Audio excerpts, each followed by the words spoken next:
ആ മനുഷ്യനെ എന്റെ മകളോടുള്ള താല്പര്യം പണ്ടേ ഉണ്ടായിരുന്നതാ. അവൾക്ക് തിരിച്ചും ഉണ്ടായിരുന്നു അതേ താല്പര്യം. ഞാൻ അറിഞ്ഞില്ലെന്നേയുള്ളൂ. ഇനിയെങ്കിലും മകളെ മനസ്സിലാക്കാനുള്ള ബുദ്ധി ദൈവം എനിക്ക് തന്നാ മതിയായിരുന്നു.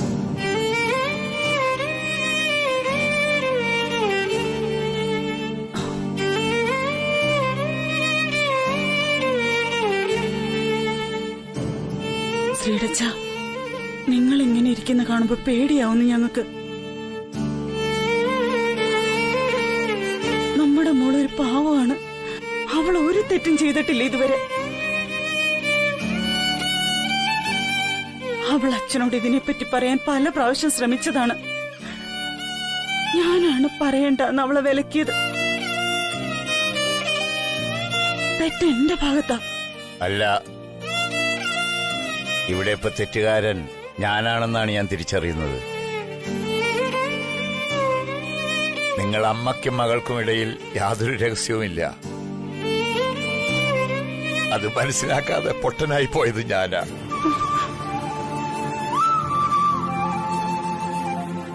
ഞാനാണോട് അന്യൻ.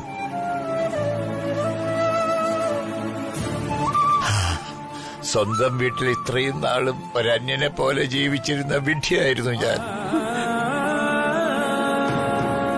ഇനി നിങ്ങൾക്ക് തോന്നിയതുപോലെ ചെയ്യാം. ഞാൻ അറിയരുതെന്ന് മാത്രം. രേഖ, താൻ സൂപ്പറാണ്. തന്റെ വാക്കുകൾ ചേട്ടായി എന്തുമാത്രം സന്തോഷിപ്പിച്ചെന്നറിയോ?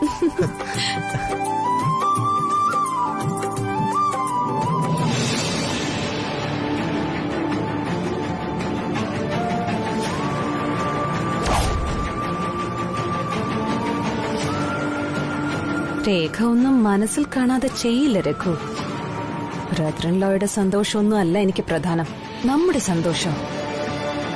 ബ്രദർ ഇൻ ലോ ആരെ വേണമെങ്കിലും വിവാഹം കഴിക്കട്ടെ, ഹൂ കാres? എനിക്ക് വേണ്ടത് വർമ്മൻ കുടുംബത്തിന്റെ സ്വത്തിന്റെ ഓഹരിയ. അത് കിട്ടണമെങ്കിൽ ബ്രദർ ഇൻ ലോ വിവാഹം കഴിച്ചേ പറ്റൂ. ഇവിടുത്തെ സ്വത്ത് കിട്ടിയിട്ട് വേണം ദൂരെ എവിടെയെങ്കിലും പോയി നമുക്ക് സ്വസ്ഥമായിട്ട് ജീവിക്കാൻ.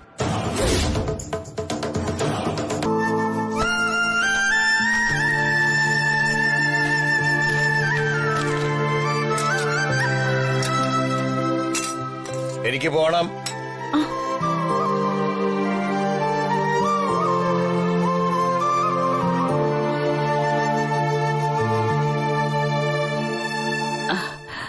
അതെ, ഇന്ന് തന്നെ കടയിൽ പോണോ? ഇപ്പൊ അത്യാവശ്യമൊന്നുമില്ലെന്ന് മുതലാളി തന്നെ വന്ന് പറഞ്ഞിരുന്നതല്ലേ.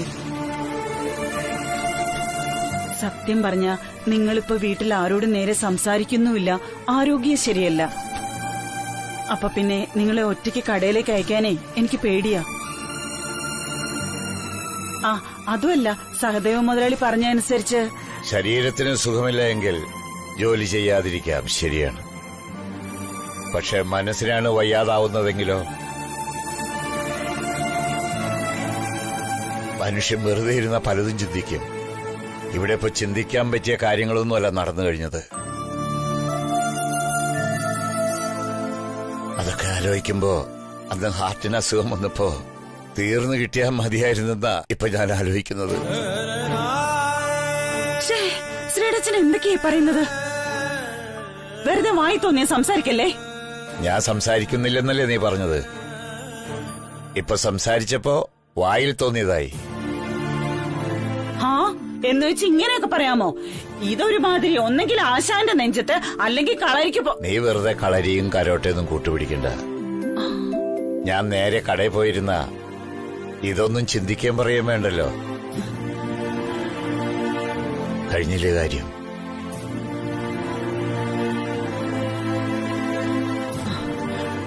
മോളെ, ഞാൻ പറഞ്ഞാലൊന്നും നിന്റെ അച്ഛൻ കേൾക്കുന്ന ലക്ഷണമില്ല. ഞാൻ അച്ഛനെ എന്ത് പറഞ്ഞ് ആശ്വസിപ്പിക്കാനാ അമ്മേ? അച്ഛൻ പോന്നെങ്കിൽ പൊക്കോട്ടെ. ജോലിക്ക് പോയാലെങ്കിലും അല്പം ആശ്വാസം കിട്ടുന്നുണ്ടെങ്കിൽ കിട്ടുന്നതല്ലേ നല്ലത്. എവിടെ? എനിക്ക് ഉച്ചഭക്ഷണം കൊണ്ടുപോകാനൊന്നുമില്ല ഇവിടെ. ഗുഡ് മോർണിംഗ് ശ്രീടച്ച. സരോജ,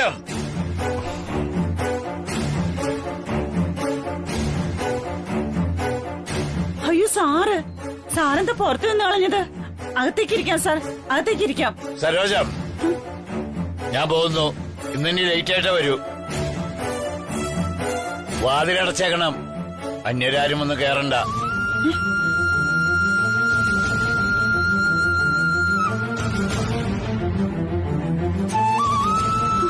ശ്രീരച്ച നിക്ക്,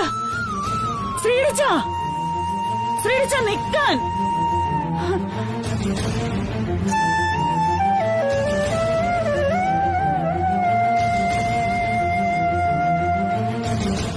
സാറ് ക്ഷമിക്കണം, മോളച്ചൻ വെറുതെ ഒരു ടെൻഷനില്.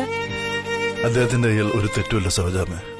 അദ്ദേഹത്തിന്റെ സ്ഥാനത്ത് മറ്റാരെങ്കിലും ആയിരുന്നെങ്കിലും ചിലപ്പോ ഇതിനേക്കാൾ മോശമായിട്ട് പെരുമാറുമായിരുന്നുള്ളൂ. എന്തു പറയണമെന്ന് അറിയില്ല എനിക്ക്. ശ്രീരച്ചന് വിഷമം വന്ന പിന്നെ എന്തൊക്കെയാ ചെയ്യുന്നതെന്ന് അങ്ങേർക്ക് പോലും അറിയാത്ത അവസ്ഥയാ. സാറ് ക്ഷമിക്കണം. പ്ലീസ് സരോജാമ്മ, വീണ്ടും വീണ്ടും ഇങ്ങനെ പറയണമെന്നില്ല. ഇവിടെ ക്ഷമ ചോദിക്കേണ്ട വാസ്തവത്തിൽ ഞാനാ. അതിനുവേണ്ടിയാ ഞാനിപ്പോ വന്നത് തന്നെ. മാത്രമല്ല ഇവിടിപ്പോ ഞാൻ തന്നെ ആകെ കൺഫ്യൂഷനില്ല. എന്തു പറയണം, എങ്ങനെ പ്രവർത്തിക്കണമെന്നൊക്കെ എനിക്ക് തന്നെ അറിയില്ല. അപ്പൊ പിന്നെ അദ്ദേഹത്തിന്റെ കാര്യം പറയണോ? ശ്രീലക്ഷ്മിയുടെ അച്ഛൻ മനസ്സിൽ തോന്നിയ വികാരം അതേപോലെ തന്നെ എന്റെ മുന്നിൽ പ്രകടിപ്പിച്ചു. അതും തികച്ചും മാന്യമായിട്ട്. അത്രേ ഉള്ളൂ. അതൊക്കെ ശരിയായിരിക്കും. പക്ഷേ സാർ ഈ വീടിന്റെ വാതിലിന് മുമ്പ് വരെ വന്നിട്ട് എന്റെ ഒരു മനസ്സമാധാനത്തിന് വേണ്ടിയെങ്കിലും അല്പനേരം അകത്ത് കയറി ഇരുന്നിട്ട് പോവാം സാർ. അതുകൊണ്ട് സോറി. ഇപ്പോ ഞാൻ അകത്ത് കയറിയിരുന്നാൽ അത് എന്റെ മനസ്സിന് സമാധാനം കിട്ടില്ല സരോജ. ഇനി ഞാൻ ഈ വീട്ടിനുള്ളിലേക്ക് കയറണമെങ്കിൽ ശ്രീലക്ഷ്മിയുടെ അച്ഛൻ എന്നോട് ക്ഷമിച്ചു എന്ന് പറയണം. അതല്ലാതെ ഞാൻ കയറില്ല. മര്യാദയല്ല. അയ്യോ, ഇങ്ങനെയൊന്നും ഞങ്ങളെ ശിക്ഷിക്കരുത് സാർ. പ്ലീസ് സാർ, അകത്തേക്ക് വരണം. എന്റെ മോളുടെ ഒരു അപേക്ഷയാണ്. നോ. ദയവ് ചെയ്ത് സരോജമ്മ ഇതിനെ തെറ്റായി വിചാരിക്കരുത്.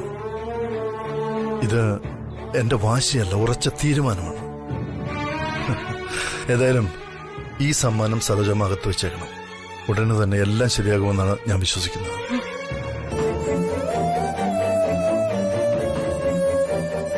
എന്തിനാടി നീ ഇങ്ങനെ ഒളിച്ചു കളിക്കുന്നത്? നിനക്ക് എന്തായിരുന്നു സാറിനെ കണ്ടാലുള്ള പ്രശ്നം? മനസ്സ് ശരിയല്ല കൃഷ്ണ. മനസ്സ് ശരിയാവാതെ ആരെയും കാണാനും സംസാരിക്കാനും എന്നെ കൊണ്ട് കഴിയില്ല. നമ്മൾ ഉദ്ദേശിക്കുന്നതാവില്ല നാവ് സംസാരിക്കുന്നത്. അത് കേൾക്കുന്നവർക്കും പറയുന്നവർക്കും വേദനയെ സമ്മാനിക്കും. അതെന്തായാലും നിനക്ക് സാറിനോട് നേരിട്ട് പറയായിരുന്നു. വെറുതെ എന്തിനാ ഇങ്ങനെ കള്ളം കാണിക്കുന്നത്? അദ്ദേഹം ഇപ്പൊ എന്റെ മുമ്പില് ദൈവത്തെ പോലെ പെരുമാറുന്നത് കൃഷ്ണൻ. എനിക്കിപ്പോ അദ്ദേഹത്തെ പഴയ രവി സാറായിട്ട് തോന്നുന്നതേ ഇല്ല. അപ്പൊ പിന്നെ ഞാൻ എങ്ങനെ ചെന്ന് സംസാരിക്കാനാ? കൊള്ളാം. സാർ അവിടെ ദൈവത്തെ പോലെ പെരുമാറുന്നു, നീയാണെങ്കി ഇവിടെ സർവം സഹയായ ഹീറോയിനായി കളിക്കുന്നു. ഒരേ നാടകം. അതെ, ഇവിടെ നഷ്ടം ആർക്കാണെന്നറിയോ? നിങ്ങൾക്ക് രണ്ടാൾക്കും തന്നെയാ, അല്ലാതെ ഞങ്ങൾക്കാർക്കും അല്ല. എനിക്കൊന്നും അറിയില്ല കൃഷ്ണ. നീ എന്നെ വിട്ടു പോയേ. എനിക്ക് അല്പം മനസ്സമാധാനം വേണം. പിന്നെ നമ്മൾ ആഗ്രഹിക്കുന്ന പോലെ എല്ലാം ഒറ്റയടിക്ക് ശരിയാകണമെന്നില്ലല്ലോ. ഇനി ഓരോന്നായി എല്ലാം ശരിയാക്കണം നമുക്ക്. ഇപ്പൊ നമ്മൾ ധൃതി കാണിക്കാൻ പാടില്ല എന്നാ എനിക്ക് തോന്നുന്നത്. ഒരർത്ഥത്തിൽ നീ പറയുന്നതും ശരിയാണ്. ഇപ്പോ ധൃതി കാണിക്കേണ്ട സമയമല്ല. പക്ഷേ ഇനിയും ഒരുപാട് കാത്തിരിക്കാനുള്ള സമയം നമുക്കില്ലാന്ന് നീ മറക്കരുത്. അതുകൊണ്ട് നീ ഇത്രയും നാളും ചെയ്ത തെറ്റ് വീണ്ടും ആവർത്തിക്കരുതെന്നേ ഉള്ളൂ. ഇല്ലമ്മേ, ഇനി എന്റെ ഭാഗത്തുനിന്ന് ഒരു വീഴ്ച ഉണ്ടാവില്ല. പറയേണ്ട കാര്യം പറയേണ്ട സമയത്ത് പറയാതെ മാറ്റിവെക്കില്ല ഞാൻ. ഏതായാലും ഇപ്പൊ എല്ലാ കാര്യങ്ങളും എല്ലാവർക്കും അറിയാലോ. അതുകൊണ്ട് തന്നെ ഇനി ശ്രീലക്ഷ്മിയുടെ അച്ഛൻ വേണ്ടത്ര സമയമെടുത്ത് വിവാഹത്തിന് സമ്മതിക്കുമെന്ന് എനിക്ക് വിശ്വാസമുണ്ട്.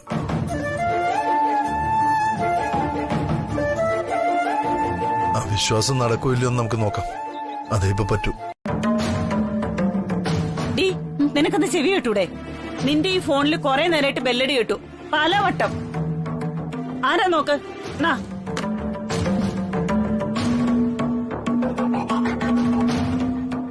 ഇത് സാന്ദ്ര മേഡാണല്ലോ.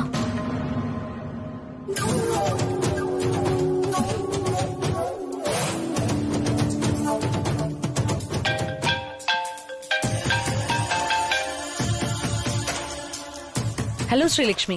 Hello madam, good morning. ഞാൻ പലതവണ വിളിച്ചു, കിട്ടിയില്ല.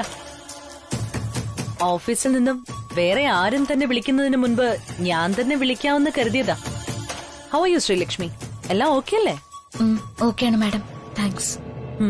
Very good. ആ ശ്രീലക്ഷ്മി, ഞാൻ ഇപ്പൊ തന്നെ വിളിച്ചത് ഒരു സാങ്കേതിക കാര്യത്തിനാ. താനിവിടെ ഓഫീസില് റെസിഗ്നേഷൻ ലെറ്റർ കൊടുത്തിരുന്നില്ലേ?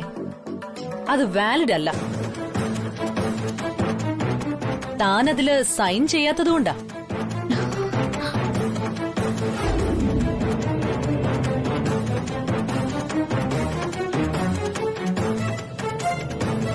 ഗുഡ് മോർണിംഗ് ചേട്ടായി.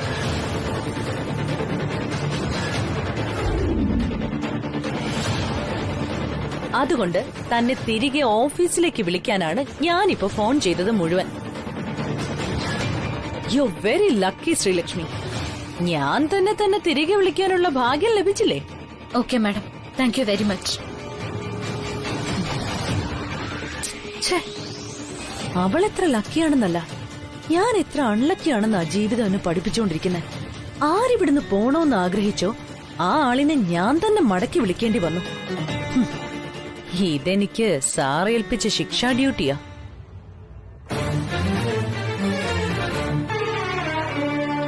രാജാറാം എന്തെങ്കിലും ഒരു ബുദ്ധിമുട്ടുണ്ടാക്കിയെങ്കിൽ ശ്രീലക്ഷ്മിയുടെ അച്ഛൻ ക്ഷമിക്കണം.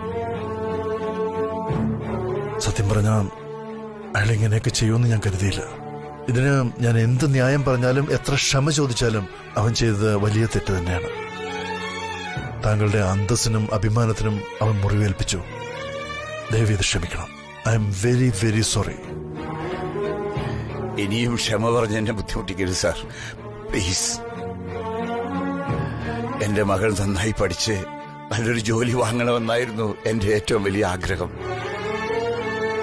പക്ഷേ ആ ആഗ്രഹത്തിന് ഇത്രയൊക്കെ വില നൽകണമെന്ന് എനിക്കറിയില്ലായിരുന്നു.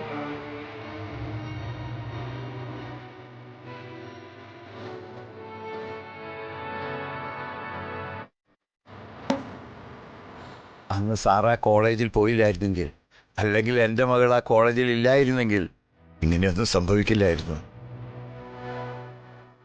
എനിക്ക് ഇത്രയൊന്നും അപമാനം സഹിക്കേണ്ടി വരില്ലായിരുന്നു. ആരുടെ മുൻപിലും ഇങ്ങനെ തലകുനിക്കേണ്ട അവസ്ഥ വരില്ലായിരുന്നു. എല്ലാം വിധിയാണ്. ജീവിതം തകർത്ത് കളയുന്ന വിധി, അത്ര തന്നെ. ദയവേത് ഇങ്ങനൊന്നും പറയരുത് ശ്രീലക്ഷ്മണച്ച. ഞാൻ മനഃപൂർവ്വമായൊന്നും. സാറിന് എന്നോട് എന്തോ സംസാരിക്കാനുണ്ടെന്ന് പറഞ്ഞ ആ ബോഡി ഗാർഡ് രാജാറാം സാർ എന്നെ ബലമായി പിടിച്ചുകൊണ്ടുവന്നത്. എന്നിട്ടിപ്പോ സംസാരിക്കാൻ ആവശ്യപ്പെടുന്നു. എന്ത് സംസാരിക്കാൻ? എന്തിനു വേണ്ടി? കുതിരയെ കൊണ്ട് വെള്ളം കുടിപ്പിക്കാൻ പറ്റുമെന്ന് തോന്നുന്നുണ്ടോ സാറിന്റെ ബോഡി ഗാർഡിന്? പറ്റില്ല സാർ. പറ്റിയ ചരിത്രമില്ല ഈ ലോകത്ത്. കുതിരയ്ക്ക് തോന്നണം, എന്നാലേ അത് വെള്ളം കുടിക്കൂ. അല്ല ശ്രീലക്ഷ്മിയുടെ അച്ഛ, അത് പിന്നെ ഞാൻ സാറിന്റെ കാല് പിടിക്കാൻ റെഡിയാണ്. ഇനിയെങ്കിലും ഞങ്ങളുടെ ഒന്ന് വെറുതെ വിടണം. ഞാനോ എൻ്റെ മകളോ സാറിന്റെ ഈ ഓഫീസിൽ കാല് കുത്താൻ വരില്ല. ഇപ്പൊ പോവാണ്. ദയവ് ചെയ്ത് പുറത്തേക്ക് പോകുമ്പോ ആ സെക്യൂരിറ്റി ഏമാനോട് തടഞ്ഞു നിർത്തി കൊങ്ങയ്ക്ക് പിടിക്കരുതെന്ന് പറയണം, പ്ലീസ്. എന്താ ശ്രീലക്ഷ്മിയുടെ ചേ പറയുന്ന? ഞാൻ തന്നെ കൊണ്ട് വീട്ടിലേക്ക് വിടാം. അയ്യോ, അത് വേണ്ട സാർ. ഇപ്പൊ തന്നെ എന്റെ അഭിമാനത്തെ നിങ്ങൾ കാൽക്കീഴിലിട്ട് ചവിട്ടി ചതച്ച് കളഞ്ഞതാ. ഇനിയെങ്കിലും എന്നെ വിട്ടാ മതി. ശ്രീലക്ഷ്മിയുടെ അച്ഛ,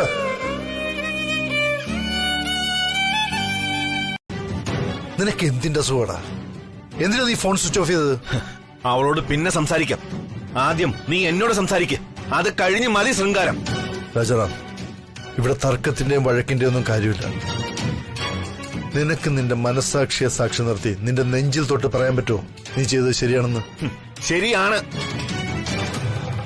രാജാറാം എന്ന വിവരമില്ലാത്ത തെരുവ് ഗുണ്ടയാണ് ഞാൻ. എനിക്ക് മനസ്സാക്ഷിയും അണ്ണാങ്കട്ടയും ഒന്നുമില്ല. സംസ്കാരമില്ലാത്ത എന്നെ പോലുള്ള നികൃഷ്ട ജന്മങ്ങൾ എന്തും ചെയ്യും.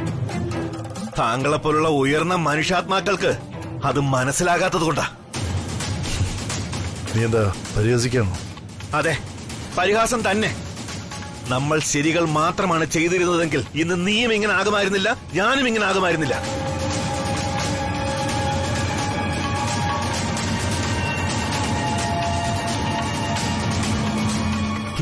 തെരുവുകൊണ്ട പോലും വൃത്തികെട്ടവൻ.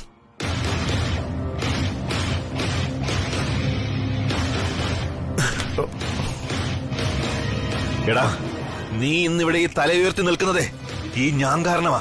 ഞാനൊരാൾ കാരണം മാത്രം.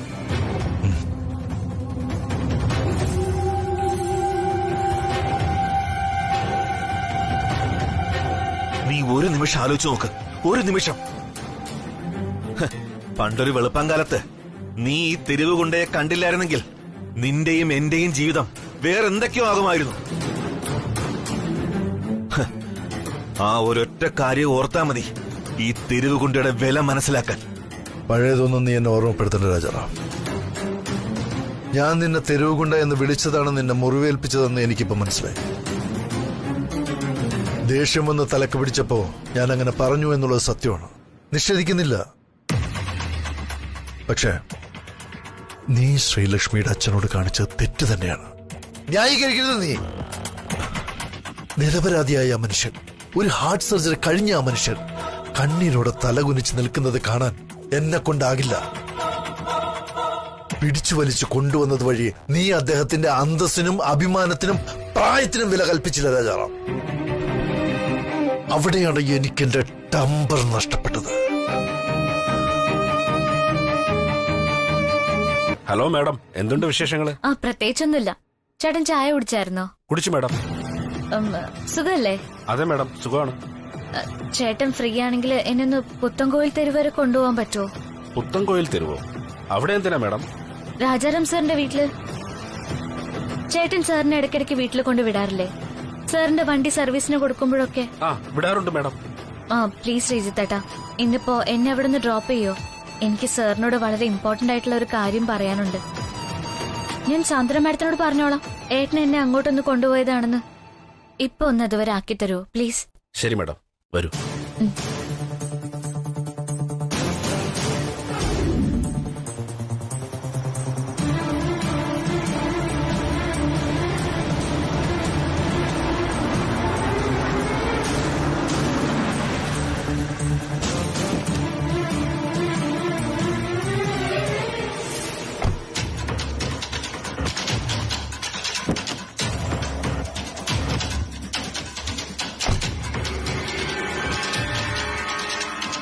ശ്രീതേട്ടാ, ഇത് തന്നെയാണോ സ്ഥലം? അതെ മാഡം. രാജാറാം സാറിന്റെ വീട് ഇവിടെ എവിടെയാപ്പോ?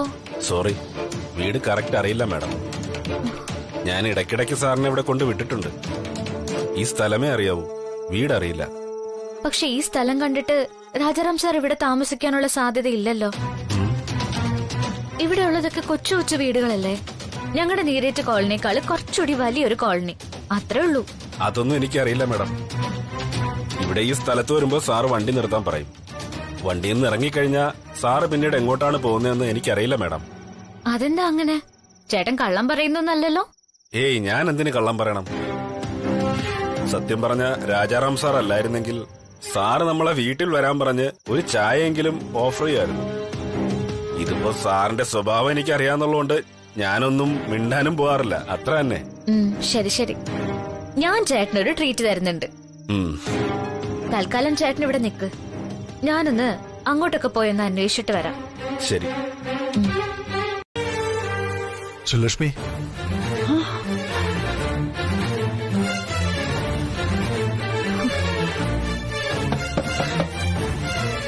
ആരുമില്ലേ അകത്ത്?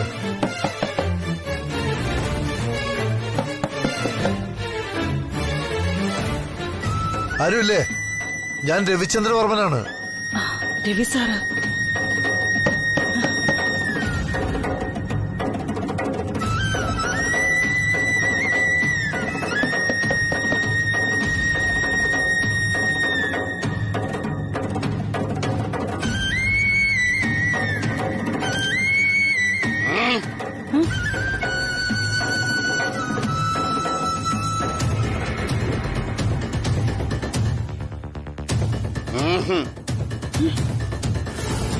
സരോജമ്മേ, എനിക്ക് ശ്രീലക്ഷ്മിയുടെ അച്ഛനോടൊന്ന് സംസാരിക്കണമായിരുന്നു. ശ്രീലക്ഷ്മി, ഹലോ.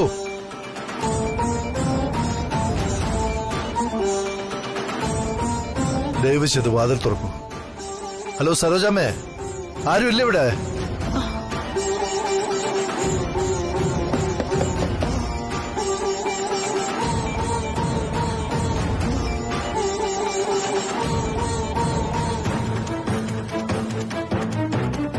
ഞാൻ കാരണം ശ്രീലക്ഷ്മിയുടെ അച്ഛന്റെ മനസ്സൊരുപാട് വേദനിച്ചു എന്ന് എനിക്കറിയാം.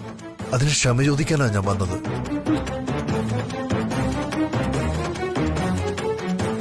ദയവ് ചെയ്ത് വാതിലും തുറക്കണം പ്ലീസ്. ശ്രീലക്ഷ്മി, സരോജമ്മ പ്ലീസ്. ഒരുപാട് കഷ്ടമുണ്ട് അച്ഛാ. ഇത്രയും വലിയൊരാളോട് നമ്മൾ ഇങ്ങനെ കാണിക്കുന്നത് അദ്ദേഹത്തിനെ അപമാനിക്കലാണ്. സരോജമ്മ ഹലോ.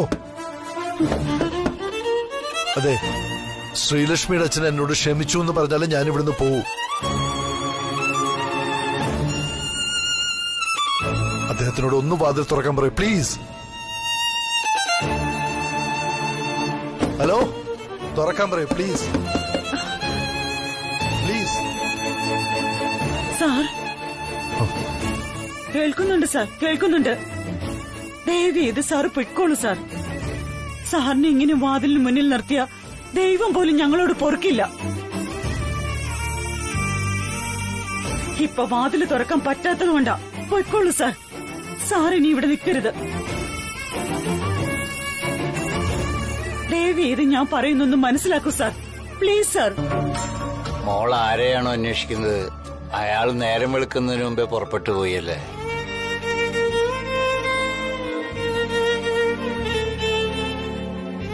കൊള്ളാം, എനിക്കിഷ്ടപ്പെട്ടു.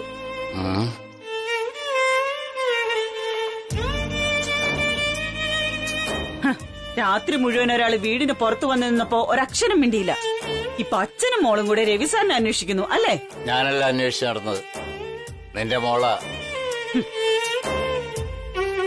ആരായാലും നിങ്ങൾ ചെയ്തത് ഒട്ടും ശരിയായില്ല.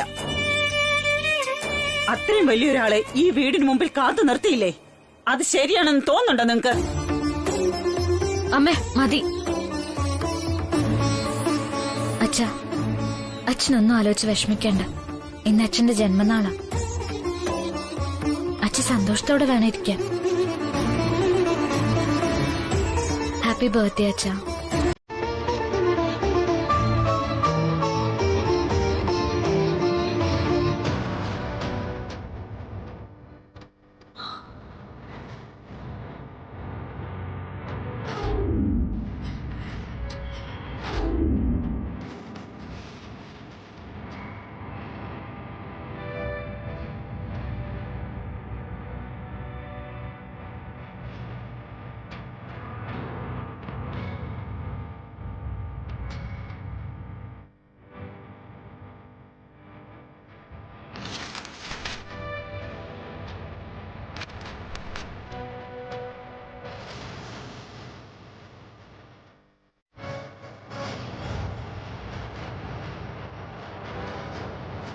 മുമ്പ് തന്നെ ഈ സത്യം എനിക്ക് മനസ്സിലായി. ഇനിയെങ്കിലും ശ്രീയുടെ അച്ഛനത് മനസ്സിലാക്കണം. മനസ്സിലാക്കിയേ പറ്റൂ.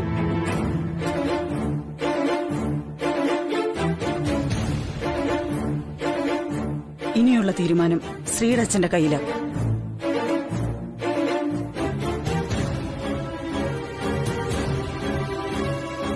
ഹലോ, ഇവിടെ ആരും ഇല്ലേ? ഹലോ,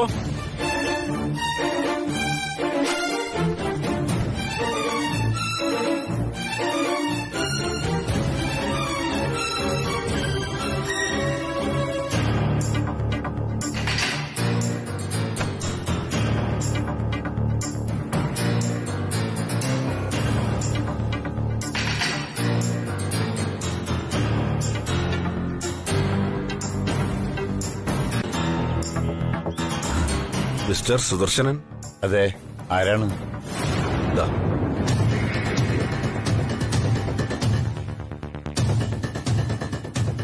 എന്താ ഇത്? ഇത് രവിചന്ദ്രവർമ്മൻ സാർ തന്നുവിട്ടതാ. എന്തോ ഗിഫ്റ്റ് ആണെന്ന് തോന്നുന്നു.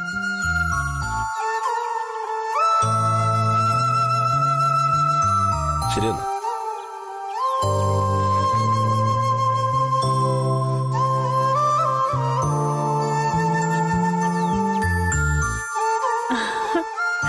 സൂപ്പർ. ജന്മദിനത്തിന് രവിസാറ് ശ്രീടച്ചന് ഗിഫ്റ്റ് കൊടുത്തു വിടുമെന്ന് ഞാൻ പ്രതീക്ഷിച്ചതേയില്ല. എനിക്ക് നല്ല സന്തോഷം തോന്നുന്നു. എന്നാ സന്തോഷം കളയാതെ ഇതെവിടെയെങ്കിലും കൊണ്ടേ കളഞ്ഞേക്ക്.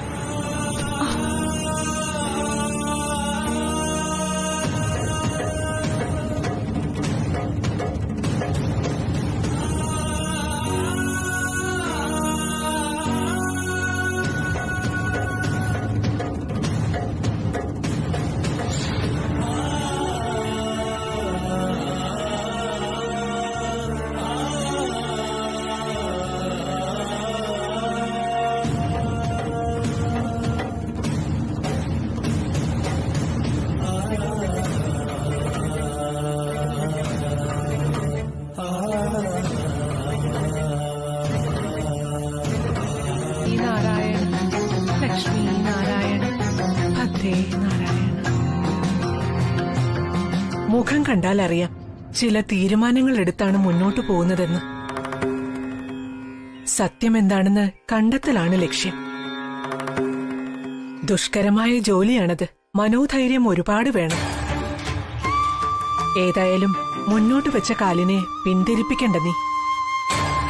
സത്യത്തിന്റെ വഴി കഠിനമേറിയതായതിനാൽ ആ വഴിയിൽ എന്ത് തടസ്സങ്ങൾ നേരിട്ടാലും ഭയപ്പെടേണ്ട നീ. എന്നാലും സൂക്ഷിക്കേണ്ടത് സൂക്ഷിക്കുക തന്നെ വേണം. വിജയത്തിനുള്ള ശക്തിയും ധൈര്യവും നൽകി അമ്മ നിന്നെ അനുഗ്രഹിക്കട്ടെ. എന്റെ പ്രാർത്ഥന എപ്പോഴും നിനക്കുണ്ടാവും.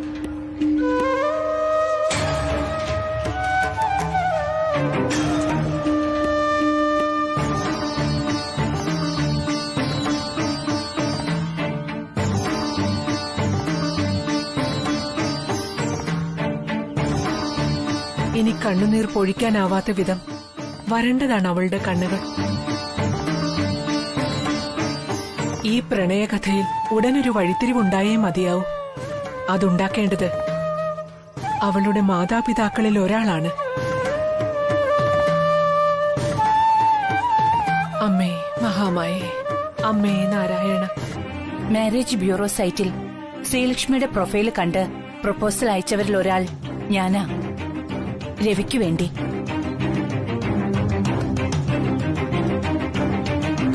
നിങ്ങളുടെ പ്രതികരണം അറിയാൻ ഒരു കൗതുകത്തിനു വേണ്ടി ചെയ്തതാ. പിന്നീട് ഇങ്ങനെയൊക്കെ സംഭവിക്കുമെന്ന് അറിഞ്ഞിരുന്നില്ല. ഇപ്പൊ പക്ഷേ വീണ്ടും ആ ആലോചനയ്ക്ക് പ്രസക്തി ഉണ്ടെന്ന് തോന്നി. അതാ ഇതിവിടെ നേരിട്ട് കൊണ്ടുവന്ന് തരണമെന്ന് തോന്നിയത്. ദാ വായിച്ചു നോക്ക്. ഇതിൽ രവിയുടെ ബയോഡറ്റയുണ്ട്. അവനെപ്പറ്റിയുള്ള എല്ലാ വിവരങ്ങളും നിങ്ങളെ അറിയിക്കാനാണ് ഞാൻ തന്നെ ഇതുകൊണ്ട് വന്നത്. അമ്പലത്തിലല്ല, ശ്രീലക്ഷ്മി കുഞ്ഞിന്റെ വീട്ടിലാ പോയത്. ശ്രീലക്ഷ്മിയുടെ വീട്ടിലോ? എന്തിന്? അത് ഞാൻ പറയണോ കുഞ്ഞെ? നിങ്ങൾ തമ്മിലുള്ള വിവാഹം നടക്കുമോന്ന് അറിയാൻ തന്നെ. എന്തിനാ ബാലമാമ അമ്മയെ വിട്ടത്? അങ്ങോട്ട് പോകുന്നെന്ന് അറിയാമെങ്കിൽ എന്നോടൊരു വാക്ക് പറയാത്തെന്താ? പറഞ്ഞിട്ടും വലിയ പ്രയോജനമൊന്നും ഇല്ല കുഞ്ഞെ. പണ്ടാ സുദർശനൻ മോൾക്കു വേണ്ടി ഒരു മാട്രിമോണിയിൽ പരസ്യം നൽകിയിരുന്നു. അന്ന് നമ്മളാരും അറിയാതെ ഗായത്രിയമ്മ അതിൽ കുഞ്ഞിന്റെ പ്രൊഫൈല് കൊടുത്തതാ. ഇന്നിപ്പോ അതും കൊണ്ട അമ്മ.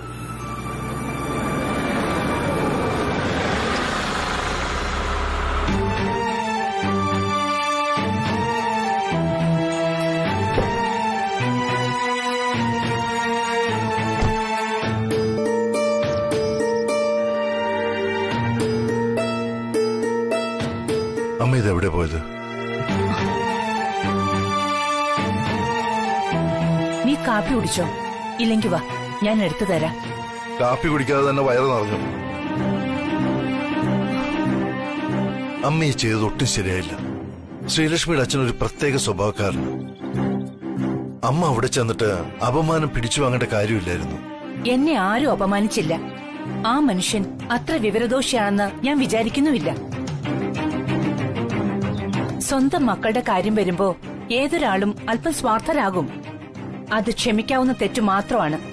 അത് അമ്മയ്ക്ക് ആ കുട്ടിയെ മരുമകളാക്കാനുള്ള അത്യാഗ്രഹം കൊണ്ട് തോന്നിപ്പോകുന്ന ഞങ്ങളാണ്.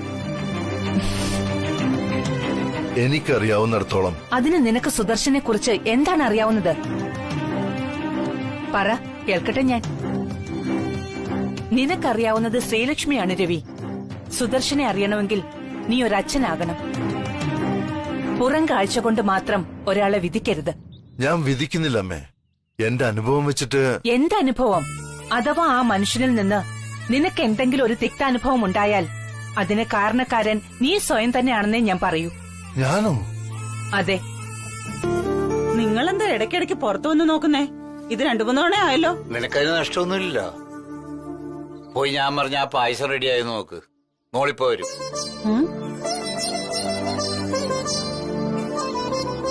ആ ദാ വന്നല്ലോ.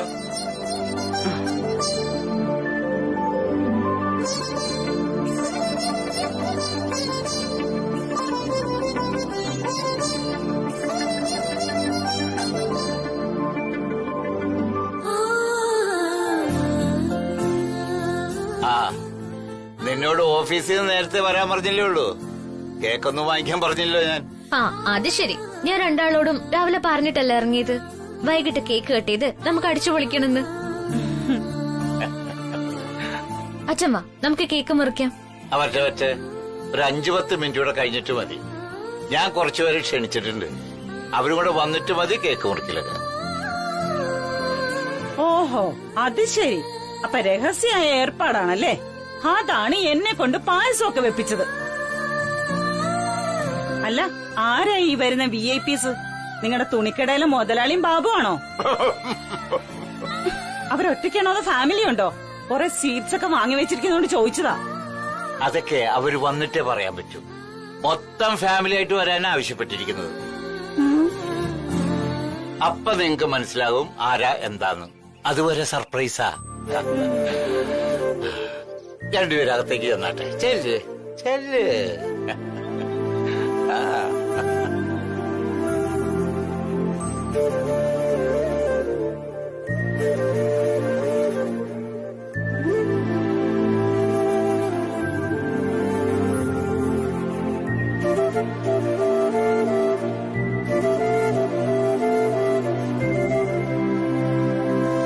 അച്ഛനെന്താ അമ്മേ ഇപ്പൊ ഇത്ര ഉത്സാഹം? രാവിലെ കണ്ട ആളല്ലല്ലോ ഇത്. അതെ അതെ, എന്തോ മനസ്സിൽ ഉദ്ദേശിച്ചുറപ്പിച്ചിട്ടാ ഈ കാണിക്കുന്നതൊക്കെ. ഇതിപ്പോ ആള് നിന്റെ അച്ഛനായതുകൊണ്ടേ ഒന്നും ഊഹിക്കാൻ പറ്റില്ല. കൊല്ലാൻ പിടിച്ചാലും വളർത്താൻ പിടിച്ചാലും ഒരേപോലെ പിടയ്ക്കുന്ന ഐറ്റവാ. ആ, നീ ബാഗൊക്കെ അകത്ത് വെച്ചിട്ട് എന്നെ വന്ന് സഹായിക്ക. വാ.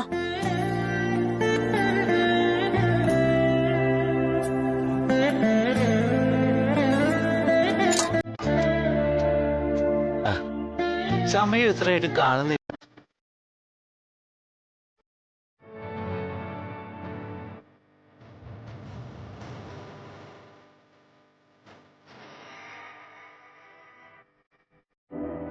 അച്ഛ പ്ലീസ്, അച്ഛൻ വിഷമിക്കണ്ട. സോറി പറഞ്ഞതൊന്നും മനസ്സിൽ വച്ചേക്കണ്ട അച്ഛൻ. സാറ് വെറുതെ. മോളെ നിക്ക്. എനിക്കല്പം സംസാരിക്കണം എല്ലാവരോടും. അതിനാണ് ഈ സന്ദർഭം ഉണ്ടാക്കി എല്ലാവരെയും ഞാൻ ഇങ്ങോട്ട് വിളിച്ചു വരുത്തിയത്. നടന്നു കഴിഞ്ഞ പ്രശ്നങ്ങളൊക്കെ തീർത്ത് പറഞ്ഞ് അവസാനിപ്പിക്കാൻ.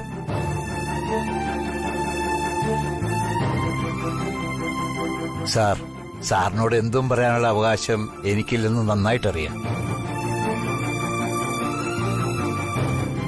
മാത്രമല്ല, സാറ് നമുക്ക് വേണ്ടി ചോദിക്കാതെ തന്നെ ഒരുപാട് ഉപകാരങ്ങൾ ചെയ്തു തന്നിട്ടുണ്ട്. അന്നു മുതൽ സാറിന് എന്റെ കുടുംബത്തിലെ ഒരു അംഗത്തെ പോലെയാണ് ഞാൻ കണ്ടിരുന്നത്. എന്നാൽ സാറിന്റെ മനസ്സിൽ മറ്റൊരു ചിന്തയുണ്ടെന്ന് മനസ്സിലാക്കാൻ എനിക്ക് കഴിഞ്ഞില്ല.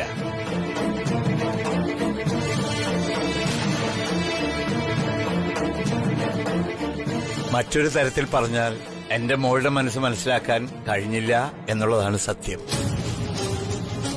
അയ്യോ അച്ഛ, അങ്ങനൊന്നും പറയല്ല അച്ഛ. മോളെ മതി. ഇനി നീ എത്രയെന്ന് പറഞ്ഞാ നിന്റെ ഈ അച്ഛനെ തോൽപ്പിക്കുന്നത്?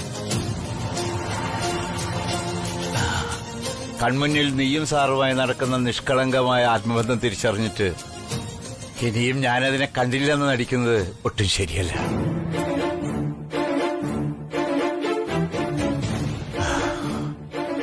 കൺമുന്നിൽ വജ്രമുണ്ടായിട്ടും ഞാൻ സ്വർണം തേടി വെറുതെ അലയുകയായിരുന്നു.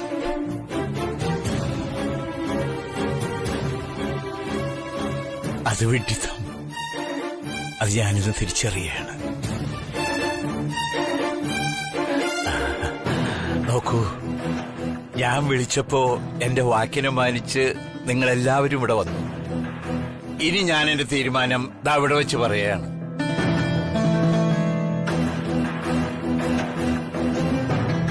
ഇവർ രണ്ടാളുടെ മുമ്പിൽ ഞാൻ തോൽക്കാൻ തയ്യാറാണിപ്പോ.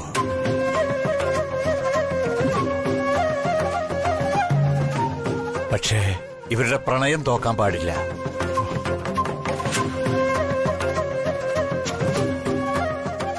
എന്റെ മകളും രവിവർമ്മൻ സാറുമായിട്ടുള്ള വിവാഹത്തിന് എനിക്ക് സമ്മതമാണ്.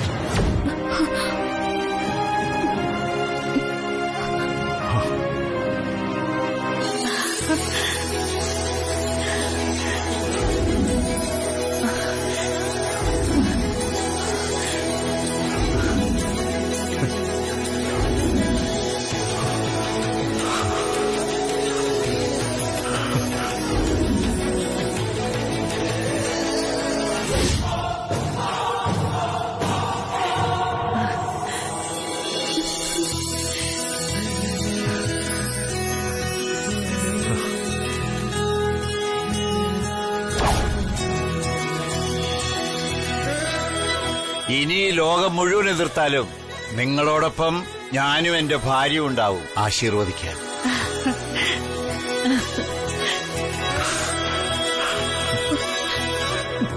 ഏത് കാര്യത്തിനും അച്ഛനും അമ്മയും സമ്മതിച്ചാൽ ലോകം തന്നെ സമ്മതിക്കുന്നതിന് തുല്യമാണെന്നാണ് പറയാറ്.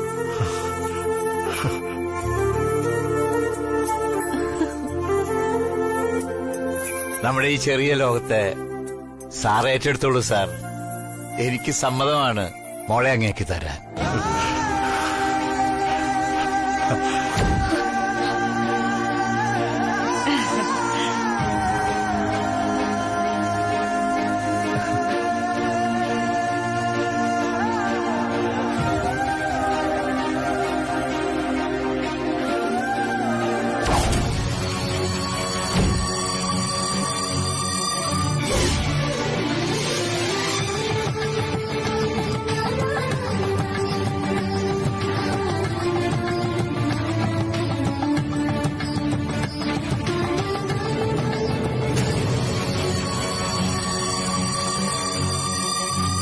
തോന്നുന്നുണ്ടെങ്കിലും എനിക്ക് കുഴപ്പമൊന്നുമില്ല. എന്നെ സംബന്ധിച്ചിടത്തോളം ഞാൻ ഇത്രയും നാൾ ആരെ വിശ്വസിച്ചോ അദ്ദേഹം വേറെ ഏതോ വ്യക്തിയാണെന്ന് എനിക്ക് മനസ്സിലായി.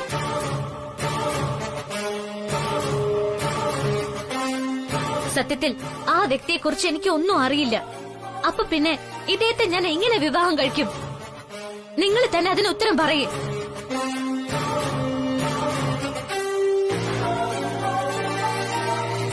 മോളെ, നീ ഇങ്ങനെ ധൃതി കാണിക്കരുത്. ഞാൻ പറയുന്നൊന്ന് കേൾക്ക്. ഈ രവി എന്റെ അമ്മേ.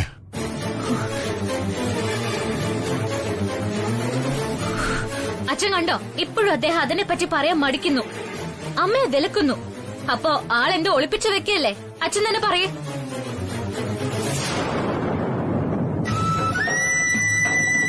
ഞാൻ ഇദ്ദേഹത്തെ ഇഷ്ടപ്പെട്ടത് പേരിന്റെ മഹത്വം കൊണ്ടോ വർമ്മൻ കുടുംബത്തിന്റെ സമ്പത്ത് കണ്ടിട്ടോ അല്ല, അദ്ദേഹത്തിന്റെ വ്യക്തിത്വത്തെ മാത്രം കണ്ടിട്ടോ.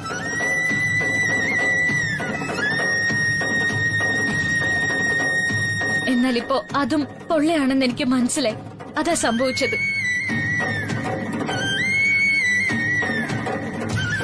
മോളെ ശ്രീലക്ഷ്മി, 10-21 കൊല്ലത്തിന് മുമ്പുള്ള പഴയ ഒരു പേപ്പറും കയ്യിൽ വെച്ച് ഇത്രയൊക്കെ സംസാരിക്കണോ നീ? വാസ്തവത്തിൽ എന്താ നിന്റെ പ്രശ്നം? ഇവൻ അമ്മയെന്ന് വിളിക്കുന്ന ഞാൻ അവന്റെ അമ്മ അല്ല എന്നുള്ളതാണോ? അമ്മേ വേണ്ട. നീ മിണ്ടാതിരിക്ക് രവി. ഇനി ഞാൻ സംസാരിക്കട്ടെ. നോക്കു മോളെ, ആരെന്തു പറഞ്ഞാലും രവി എന്റെ മകനാണ്. ഞാൻ പ്രസവിക്കാത്ത എന്റെ മകൻ.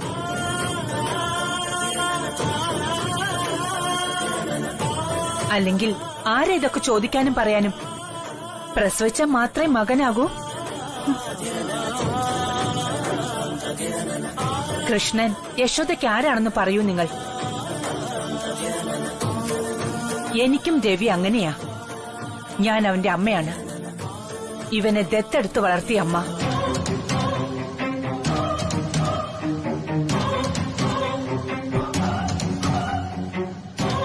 പിന്നീട് പൂർണ്ണ മനസ്സോടെ ഇവനെ ഞാൻ എന്റെ മൂത്ത മകനാക്കുകയായിരുന്നു, വർമ്മൻ കുടുംബത്തിന്റെ മുഴുവൻ അധികാരവും ഏൽപ്പിക്കാൻ.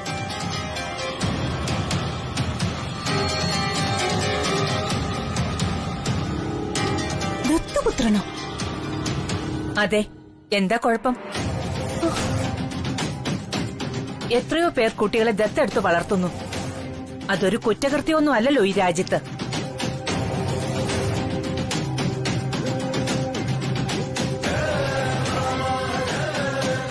നോക്ക് ശ്രീലക്ഷ്മി, ഈ കാര്യങ്ങളെല്ലാം ഒരു ദിവസം നിന്നോട് പറയാൻ കാത്തിരിക്കുകയായിരുന്നു ഞാൻ. എന്നാൽ ആ സത്യം നീ നേരത്തെ അറിഞ്ഞെന്ന് വെച്ച് നമ്മളെയെല്ലാം കുറ്റവാളികളെ പോലെ കാണുന്നത് മോശമാണ്.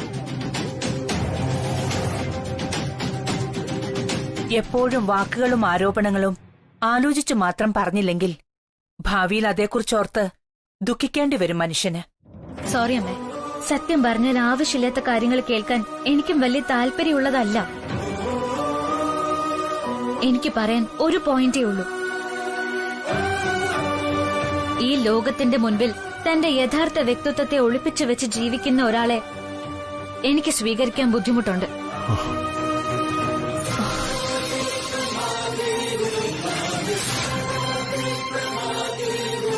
ഈ ബന്ധം എനിക്ക് ബുദ്ധിമുട്ടാണ്. ശ്രീലക്ഷ്മി, ഞാൻ തന്നോട് സച്ചിയെ വിവാഹം കഴിക്കണമെന്ന് പറഞ്ഞ ദേഷ്യത്തിലാണ് താൻ ഇങ്ങനെയൊക്കെ പറയുന്നതെന്ന് എനിക്ക് മനസ്സിലാവുന്നുണ്ട്. അത് പക്ഷെ ഞാൻ... ഇല്ല സർ, തെറ്റിദ്ധരിക്കരുത്. ഇത് ദേഷ്യമല്ല. സർ യഥാർത്ഥ ഐഡന്റിറ്റി ലോകത്തിന് മുമ്പിൽ വെളിപ്പെടുത്തി ജീവിച്ചാൽ ഞാൻ സാറിനെ അംഗീകരിക്കാൻ തയ്യാറാണ്.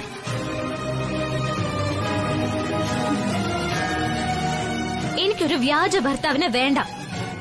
അതേ ഞാൻ പറഞ്ഞുള്ളൂ. ശ്രീലക്ഷ്മി, കമോൺ. നമ്മൾ രണ്ടുപേരും ഒരുമിച്ച് ജീവിക്കാൻ എല്ലാ തയ്യാറെടുപ്പുകളും തുടങ്ങിക്കഴിഞ്ഞതാണ്. തന്റെ അച്ഛന്റെ അനുവാദം കിട്ടിയതോടെ വേറെ പ്രശ്നങ്ങളൊന്നുമില്ല ഇവിടെ.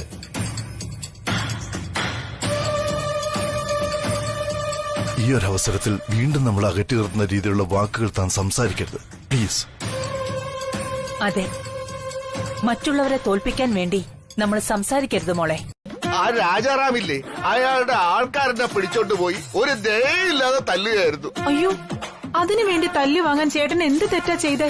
അതെനിക്ക് മനസ്സിലായില്ല. അത് തന്നെയാ എനിക്ക് മനസ്സിലാവാത്ത പപ്പി. ഇക്കാലത്തൊരു ഉപകാരം ചെയ്താല് തല്ലുക എന്ന് പറഞ്ഞാൽ കഷ്ടമല്ലേ?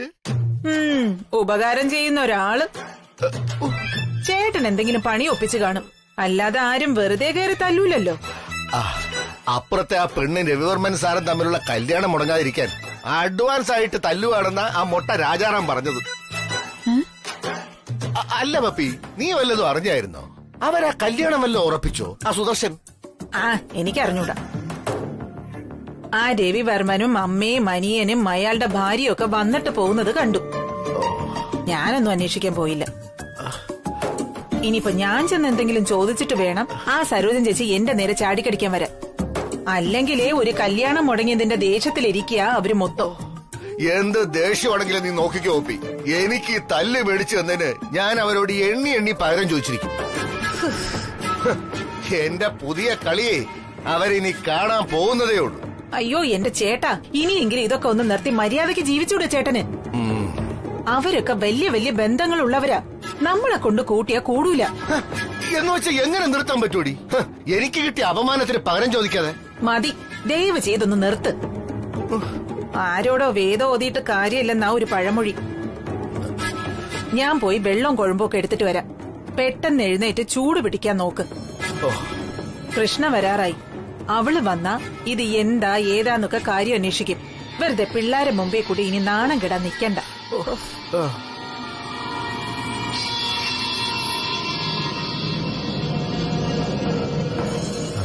ആരോടോ വേദം ഓതുക എന്ന് പറഞ്ഞ?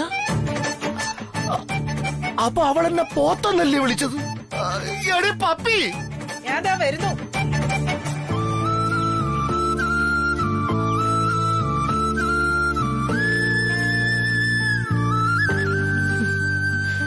നീ ഇത്രയ്ക്ക് കുഴപ്പക്കാരിയാണെന്ന് ഞാൻ അറിഞ്ഞില്ല ശ്രീ. ഓ ഭയങ്കരം തന്നെ. എന്താഗ്രഹിച്ചുവോ അത് നടക്കാൻ എല്ലാം ഒത്തുചേർന്ന് വന്നപ്പോ നീ മാത്രം ഇടം തിരിഞ്ഞു നിൽക്കുന്നു. Great decision, super.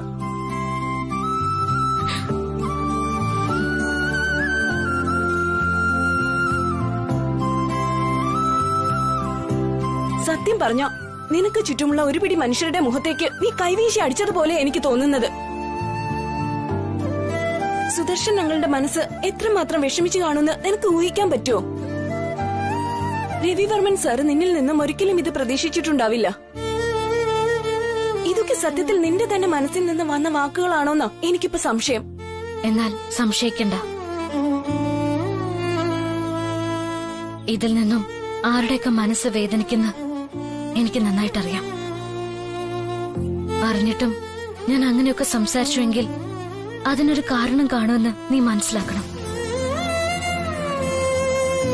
എന്ത് കാരണമാണെങ്കിലും നിന്നെ കൊണ്ട് പറ്റുമോ രവി സാറിനെ മറക്കാൻ?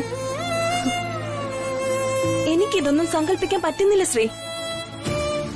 സാറിനെ കുറിച്ച് ആരെങ്കിലും മോശമായി സംസാരിച്ച സഹിക്കാൻ പറ്റാത്ത നിനക്ക് ഒറ്റ നിമിഷം കൊണ്ട് സാറിനോടുള്ള ആത്മബന്ധം മറക്കാൻ പറ്റുമോ? പറ്റില്ല. അത് നിനക്കെന്നെ ശരിയായിട്ട് മനസ്സിലാക്കാൻ പറ്റാത്തോണ്ടാ കൃഷ്ണ. ഞാൻ സാറിൽ നിന്നും അകന്നു നിൽക്കുന്നെന്ന് കരുതി സാറിനോട് എനിക്കുള്ള ബന്ധം അല്പം പോലും കുറഞ്ഞിട്ടില്ല. മറിച്ച് എനിക്ക് സാറിനെ ഇനിയും മനസ്സിലാക്കാനുള്ളത്. അദ്ദേഹം ആരാണെന്ന് മനസ്സിലാക്കാൻ ശ്രമിച്ചുകൊണ്ടിരിക്കുക ഞാൻ. അതാ എന്റെ ആവശ്യം.